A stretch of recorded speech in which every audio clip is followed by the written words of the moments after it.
Ekuqaleni khathi ubuholi be-SAPS ne-IPID buvele phambi kwaleli komiti kwaba noxhaxho lwemibuzo obabhekana nayo.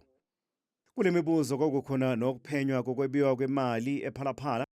Kuney'nsolo zokuthi kwasetshenziswa impahla kahulumeni khathi kuphenywa leli cala kanti nabasolwa bahlukunyezwa. Whether state resources were improperly utilized, IPID response, since one of the allegations was the unlawful use of government resources. The determination of whether state resources were improperly utilized was part of the IPID disciplinary investigation, findings and recommendations.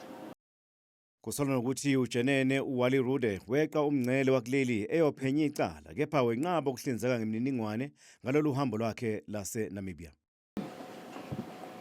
Whether border crossing occurred lawfully, the response by IPID, although Major General Rude confirmed, as per his statement from the public protector, that he went to Namibia, as also confirmed by witness, the IPID investigation could not establish the unlawfulness of the border crossing due to the non-cooperation of Major General Rude.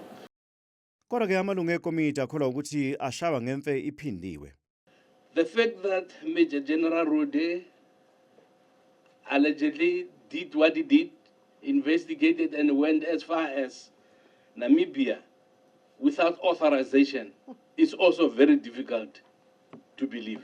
We have now clearly heard today that General Rude was informed in 2020 by the President of this crime. That we can definitely say. We can also very comfortably say that no couch was logged into evidence in a SAP 13 store. That we can get.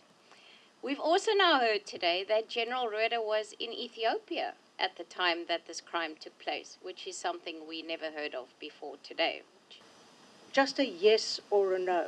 Do you know where the couch is now? Yes or no? I-ATM ikholwa ukuthi ngumengameli okhahlamezekile kwebuyeni kwale mali. Manje ke kungamampunge ukuthi akabandakanyeki kokwenzeka kuphenywa icala. There's no way in which coincidence yonke ukuba firstly umuntu omxeleleyo ngale mali ibiwayo ngupresident and wenza investigation watorturisha abantu kwifama kapresident wayeNamibia no advisor kapresident eyozama ukhangela abantu abebe kupresident kujwe kuthiwe upresident abengazi. Njengamanje kuqokwe ikomiti lika section 89 elizophenya umengameli.